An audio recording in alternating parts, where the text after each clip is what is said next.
عزیزان گرامی کہ جب پیغمبر اسلام خود شام تشریف لے جا رہے تھے جناب ابو طالب کے ساتھ، تو ساری کی ساری ہماری دینیات کی کتابوں میں موجود ہے کہ سارے کے سارے وہاں جو پادری دیکھ رہے تھے، عیسائی تھے، وہ ایک مرتبہ جناب ابو طالب کے ساتھ سرور کائنات کو جب پہاڑوں سے اتر کے دمشق میں جا رہے تھے، تو جیسے شام میں پہنچے تو انہوں نے فوراً جناب ابو طالب کو روکا، کہا ابو طالب یہ جو آپ کے ساتھ 18 برس کا جوان ہے یہ کون ہے؟ تو ان سب نے کہا یہ میرا بھتیجا، جناب ابو طالب نے ان سب سے کہا یہ میرا بھتیجا محمد مصطفیٰ ہے۔ تو کہا کہ ہم نے ان میں وہ صفات دیکھی ہیں جو ہماری انجیل میں پائی جاتی ہیں۔ تو جناب ابو طالب نے کہا تم بتاؤ تمہارے پاس کیا لکھا؟ کہا بھی ہم نے دیکھا جب یہ اتر رہے تھے نا تو درخت ان کے سامنے جھک رہے تھے۔ توجہ توجہ توجہ، درخت ان کے سامنے جھک رہے تھے، محسوس یہ ہوتا تھا یہ سارے کے سارے پہاڑ ریزہ ریزہ ہو جائیں گے، سب چیزیں ان کے قدموں کے بوسے لے رہی تھی، اور یہ ساری کی ساری کائنات سے تسبیح کی آوازیں آ رہی تھی۔ لگتا ہے یہ وہ جو آخری نبی ہیں وہ یہی ہیں۔ عیسائی پادری دیکھے پہچان لے، اور جو آغوش میں پال رہے ہیں وہ نہیں پہچان رہے ہیں۔ عزیزان گرامی، وہ صفات تھی جناب سرور کائنات میں، یہاں تک کہ جب جناب فاطمہ بنت اسد مادر امیر المؤمنین مدینے آئیں تو صحابیات نے سوال کیا، جو بیویاں پیغمبر پہ ایمان لے کے آئی تھیں، کہا ہے فاطمہ بنت اسد آپ نے سرور کائنات کو پالا ہے، کچھ بچپنے سے متعلق بتائیں گی؟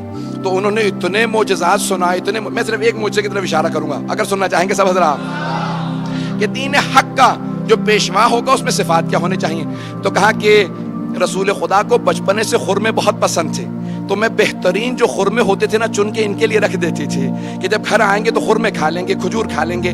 کہ ایک دن میری آنکھ لگ گئی، دوپہر کی گرمی تھی کیونکہ پیغمبر کو آنے میں دیر ہو گئی، تو جیسے ہی پیغمبر گھر آئے تو اچانک کچھ دیر بعد میری آنکھ کھلی، کہا رسول خدا کے آنے کا وقت ہو گیا، تو آپ نام لیتی تھی، کہا کہ بھی محمد کے آنے کا وقت ہو گیا۔ کہا میں اٹھی فوراً صحن میں گئی کہ میں خرمے جو پک جاتے تھے وہ گر جاتے تھے وہ جمع کر لوں اور دھو کے رکھ دوں۔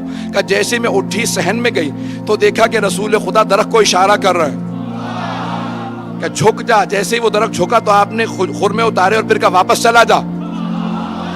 توجہ توجہ۔ تو جناب فاطمہ بنت اسد نے کہا رسول خدا نے درخت کو اشارہ کیا، وہ جھک گیا، کہا پھر واپس چلا جا، واپس چلا گیا۔ جب 10 برس 9 برس کے سن میں پیغمبر کو پتا کہ میرے اشارے پہ درخت جھک جائے گا، تو جب 40 برس کے ہوں گے تو پتا نہیں ہوگا میں اللہ کے رسول ہوں۔ پتہ نہیں بات پہنچ رہی ہے نہیں پہنچ رہی؟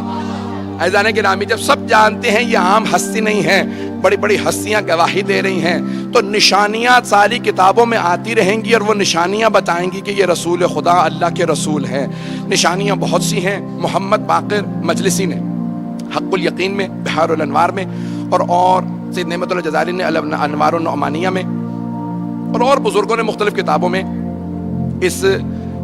ان معجزات کو درج کیا ہے۔ میں پیش کرنا چاہ رہا ہوں بہت جلدی کہ سرور کائنات کے جسد مطہر کے اندر معجزات کو لکھا گیا ہے کہ وہ آخری نبی آئیں گے، ان میں کچھ صفات ہوں گی، ایسی صفات ہوں گی جو کسی اور میں نہیں تھی۔ جتنے معجزات اللہ نے سارے انبیاء کو دیے ہیں اس سے زیادہ معجزات سرور کائنات کو عطا کیے ہیں، اور ان معجزات سے پتہ چلے گا کہ یہ اللہ کے بھیجے ہوئے رسول ہیں۔